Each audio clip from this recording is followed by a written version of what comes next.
शुरू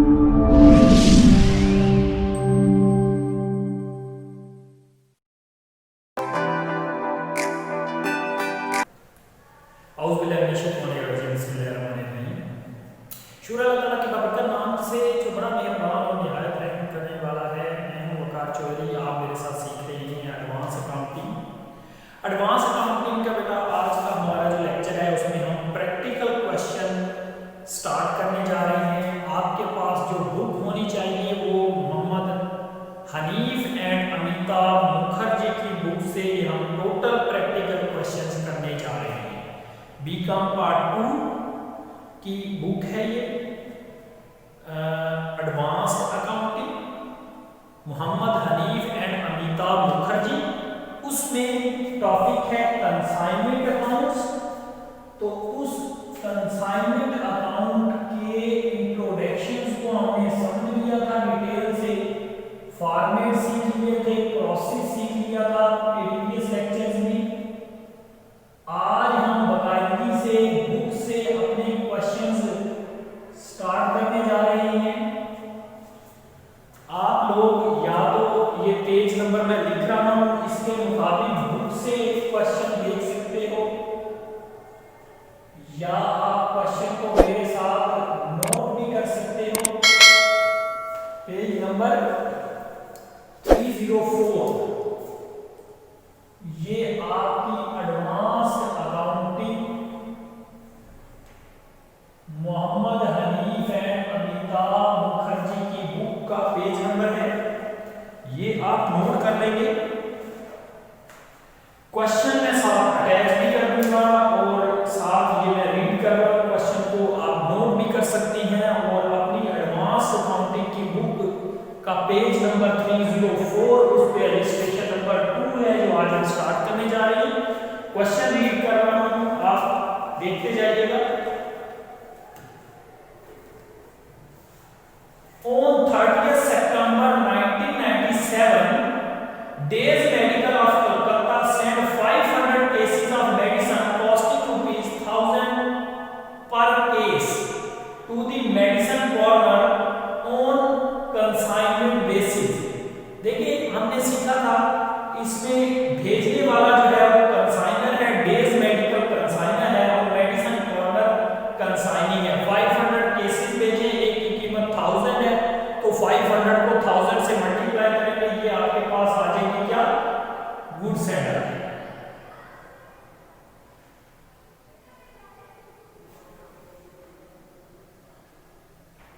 days medical incurred the following expenses packing 20 per case, paid in cash खुद specific कर देगा तो हमें उसके मुताबिक लिखना है, नहीं तो मैंने आपको बताया था कैश या बैंक के नाम से कंसाइनर के एक्सपेंस लिख सकते हैं।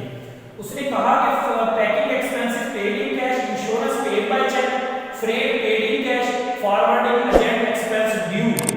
अब जो पेड इन कैश है उनको कैश के नाम से, जो चेक के जरिए पे किया उसको बैंक के नाम से, जो ड्यू है उसको क्रेडिटर के नाम से लिख देंगे। खुद स्पेसिफिक कर दे तो हमने उसके बताई हुई बात के पाबंद हैं, अदरवाइज हमें क्या करना होगा, उसमें हमें कैश या बैंक के नाम से कंसाइनर के एक्सपेंसेस को लिखना है। ये सारे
कंसाइनर के खर्चे जो उसने कैश के जरिए पे किए हैं वो कैश के अंडर लिखेंगे, जो बैंक के जरिए पे किए हैं चेक के जरिए वो बैंक के अंडर लिखे जाएंगे, और जो ड्यू है वो क्रेडिटर के नाम से लिखे जाएंगे।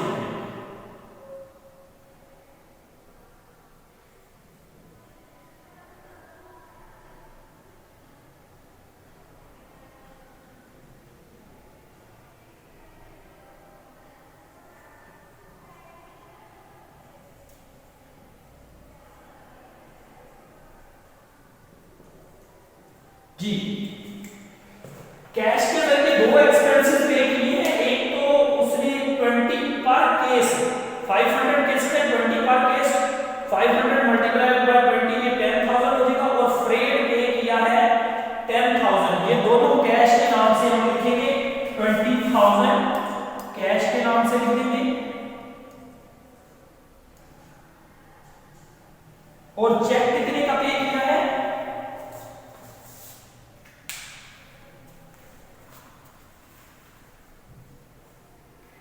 चेक इंश्योरेंस का पे किया है 2000 का, और फॉरवर्डिंग एजेंट एक्सपेंस जो है उधार है क्रेडिटर के नाम से है ये 1000, ये 2000 आ गए बैंक के नाम से, और फॉरवर्डिंग एजेंट जो ड्यू है 1000 वो क्रेडिटर के नाम से आ जाएंगे। इसी तरह से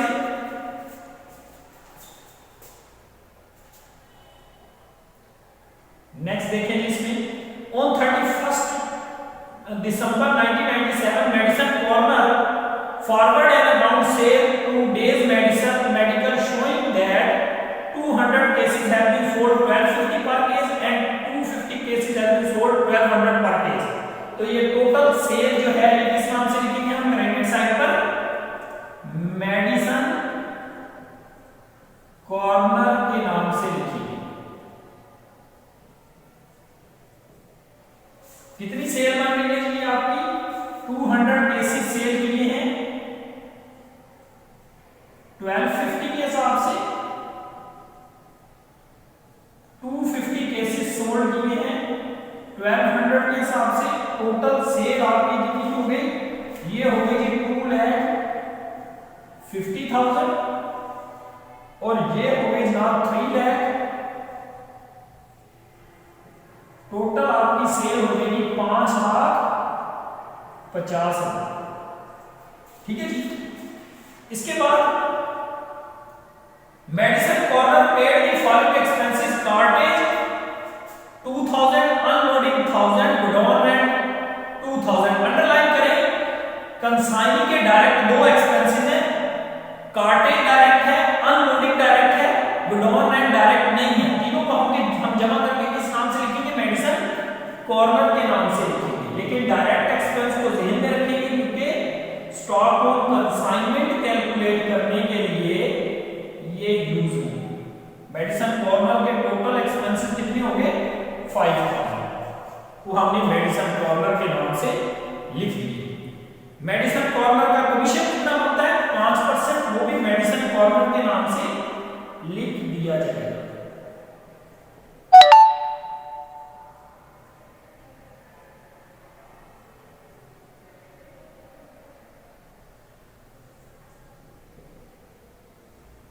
ये एक्सपेंस हो गया, मेंशन करते हैं छोटा सा, और ये हो गया जी कमीशन। इसका कमीशन है 5%, सेल 5,50,000 है, उसका 5% लेंगे तो कमीशन आपके पास आ जाएगा 27,500, कमीशन आ गया 27,500। बहुत अहम चीज, स्टॉक ऑफ कंसाइनमेंट कैलकुलेट करेंगे वर्किंग में। देखिए स्टॉक ऑन कंसाइनमेंट, या जिसे हम क्लोजिंग स्टॉक कहते हैं,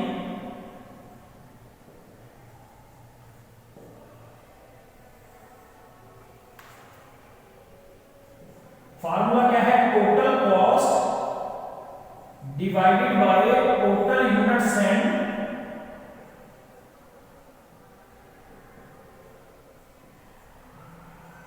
मल्टीप्लाई बाय अनसोल्ड यूनिट्स, ये इसका फार्मूला है। आप बताएंगे जी टोटल 500 यूनिट भेजे गए थे, जिसमें से बिके कितने 450, 200 और 250, टोटल 450 सेल हो गए, बचे कितने 50। तो हमारे टोटल यूनिट्स कितनी है 500, अनसोल्ड यूनिट कितनी है 50। टोटल कॉस्ट कैसे कैलकुलेट करती है, तो बच्चों कीजिएगा बेटा। टोटल कॉस्ट होती है goods plus consignor all expenses plus consigning direct expenses only. Direct expenses कौन कौन से थे, कार्टेज और अनलोडिंग 2000 प्लस 1000 3000 के जस्ट आपके डायरेक्ट एक्सपेंस है कंसाइनिंग के। टोटल कॉस्ट कैसे कैलकुलेट करते हैं, goods plus consignor all expenses कितने बनते हैं 20,000 और 3,000 23,000 plus consigning direct expenses only 3,000 है डायरेक्ट एक्सपेंस। क्लियर हो गया बेटा। टोटल कॉस्ट कैसे कैलकुलेट करते हैं, goods plus consignor all expenses plus consigning direct expense only. तो इसको हम टोटल को पहले ऐड कर लेंगे, फिर 500 से डिवाइड करेंगे, 50 से मल्टीप्लाई करेंगे, ये हमारे पास अनसोल्ड स्टॉक या स्टॉक ऑन कंसाइनमेंट आ जाएगा। इसको आप कैलकुलेट करेंगे तो इसका आंसर आएगा 52,600। ये आंसर आपके पास आ गया। जी बेटा मेरे साथ आप लोग कंसाइनमेंट सीख रहे हैं, मैं आपको बता दूं कि ये जितना हमने कर लिया है बस ये आ गया तो समझो कंसाइनमेंट का बाकी सारा हम इसी से कंप्लीट कर लेंगे। इसको तवज्जो से देखें। सबसे पहले आपको पता होना चाहिए कंसाइनमेंट की डेबिट साइड पे गुड्स एंड आता है, कंसाइनर के खर्चे कैश या बैंक के नाम से आते हैं या दी गई इंस्ट्रक्शन के मुताबिक लिखेंगे। कंसाइनी के खर्चे उसके अपने नाम से, कंसाइनी का कमीशन भी उसके अपने नाम से, कंसाइनी की सेल्स के अपने नाम से, ये लिख ली हमने। अब हम क्या करेंगे, स्टॉक ऑन कंसाइनमेंट कैलकुलेट करेंगे। स्टॉक ऑन कंसाइनमेंट यहां पर नोट रेफर करने के बाद उसकी वैल्यू हम यहां लिखेंगे।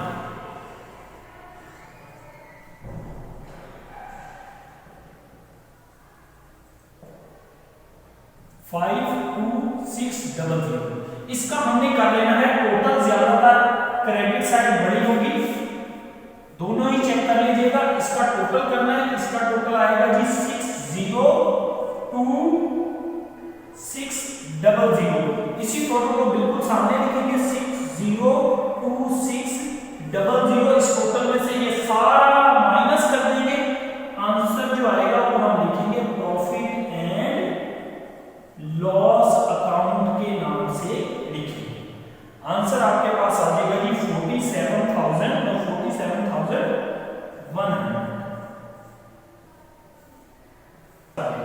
यहां तक आपको बात क्लियर होगी कि ये आपने बुक से इतना ही सॉल्व करना है। सबसे पहले इसकी डेबिट साइड पे गुड्स एंड कंसाइनर के खर्चे कैश या बैंक के नाम से या बैंक के इंस्ट्रक्शन के मुताबिक हम उसको लिखेंगे। ठीक है जी। मेडिसिन कॉर्नर जो कंसाइनी है उसके एक्सपेंसेस उसके नाम से और उसका कमीशन भी उसके नाम से, सेल भी मेडिसिन कॉर्नर के नाम से ही हम लिखेंगे। ठीक है जी। स्टॉक ऑन कंसाइनमेंट हमने कैलकुलेट कर दिया, वो लिख दिया। ये टोटल करके ये हमारे पास आंसर आ गया। और ये सारे के सारे अकाउंट कैसे बनेंगे, पोस्टिंग मेथड से। ठीक है जी। सबसे पहले आपने देख लेना है कि क्या कंसाइनी ने कंसाइनर को कुछ एडवांस तो नहीं भेजा। अगर एडवांस भेजा है या बिल भेजेगा या उसके अलावा चेक या बैंक ड्राफ्ट भेजेगा तो हमने क्रेडिट साइड पर उसको बैंक या बिल रिसीवेबल के नाम से लिख देंगे। यहाँ पर कंसाइनी ने कंसाइनर को 90,000 एडवांस बैंक ड्राफ्ट भेजा था, इसलिए हमने उसको बैंक के नाम से लिख दिया। बाकी सारा के सारे ये अकाउंट पोस्टिंग मेथड से बनेंगे। मतलब कैसे, ये देखें मैं इसको रफ कर देता हूं, दोबारा से आपको बता देता हूं।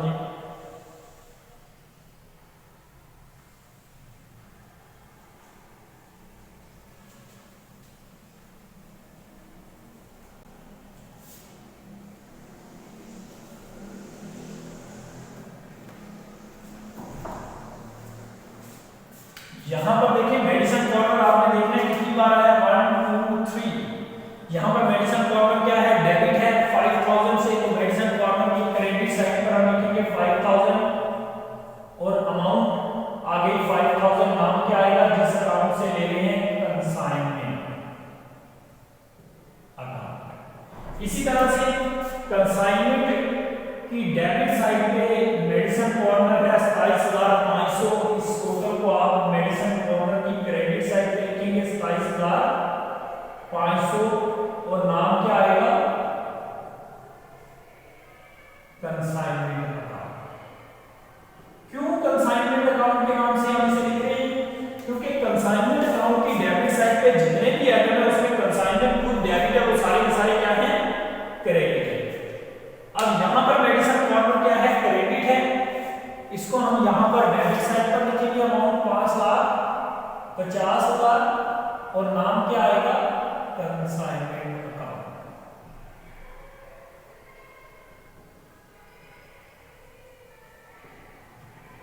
इस साइड पर टोटल कर लेंगे, इसी टोटल को इधर लिखेंगे, इसमें से माइनस करेंगे। अगर कंसाइनी ने पैसा कंसाइनर को भेज दिया होगा तो हम उसको बैंक के नाम से, अदरवाइज हम उसको बैलेंस सीडी के नाम से लिखेंगे। इस क्वेश्चन में कहीं कोई ऐसी इंडिकेशन नहीं मिली कि पैसा भेज दिया गया है, तो लिहाजा हम इसको किस नाम से लिखेंगे बैलेंस सीडी के नाम से लिख देंगे। इसको माइनस करोगे तो ये आंसर आ जाएगा 117,500, ये आपके पास आंसर है। इसी तरह से गुड्स साइड यहां पर एक ही है, इधर डेबिट साइड पे है 5 लाख, हम गुड्स साइड अकाउंट की क्रेडिट साइड पे लिखेंगे 5 लाख, तो नाम क्या आएगा कंसाइनमेंट।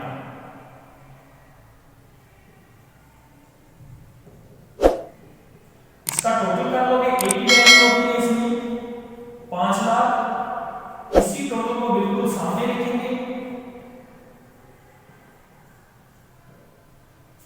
इसी टोटल को यहां लिखेंगे। अगर कंसाइनर मैन्युफैक्चरर है तो इसमें इसको हम लिखेंगे ट्रेडिंग के नाम से, अगर कंसाइनर ट्रेडर है तो हम इसको परचेज के नाम से लिखेंगे। अब यहां पर डेज मेडिकल ऑफ कलकत्ता जो है क्लियर नहीं हो रहा कि मैन्युफैक्चरर है या ट्रेडर है, तो आपकी मर्जी है, फिर आप ट्रेडिंग के नाम से लिखें या परचेज के नाम से। स्टॉक ऑन कंसाइनमेंट यहां पे क्रेडिट है, इधर डेबिट साइड पे लिख देंगे कितनी अमाउंट 52600 और नाम क्या आएगा कंसाइनमेंट। इसका टोटल कर लेंगे, इसी टोटल को बिल्कुल सामने लिखेंगे, इसका आंसर हमेशा किस नाम से क्लोज करना है बैलेंस सीडी के नाम से 52600। ये समझ आ गया आप लोगों को, पोस्टिंग मेथड समझ आ गया। पोस्टिंग में आपने ये देखना है कि कंसाइनमेंट अकाउंट की डेबिट साइड पे जितने आइटम है वो सारे क्रेडिट हैं, कंसाइनमेंट खुद डेबिट है, इसलिए जब हम पोस्टिंग करते हैं तो मेडिसिन कॉर्नर के नेम्स को मेडिसिन कॉर्नर के अकाउंट की क्रेडिट साइड पे लिखते हैं, नाम लिखते हैं कंसाइनमेंट। ये एक्चुअली एंट्री ही हो रही है, ठीक है जी। इसके अलावा उसने बैलेंस शीट का एक्सट्रैक्ट पूछा है, तो बैलेंस शीट के एक्सट्रैक्ट में कंसाइनर के पॉइंट ऑफ व्यू से जस्ट 2 एसेट्स हैं। वो कौन से एसेट्स हैं? एक तो ये बैलेंस सीडी स्टॉक उसके पास जो अवेलेबल है, ये एसेट है कंसाइनर के लिए 52600। इसके अलावा ये वाला रिसीवेबल है, अभी पैसा कंसाइनर ने भेजा नहीं है, इसलिए ये उसके लिए रिसीवेबल है, हम उसको किस नाम से लिखेंगे मेडिसिन कॉर्नर रिसीवेबल के नाम से।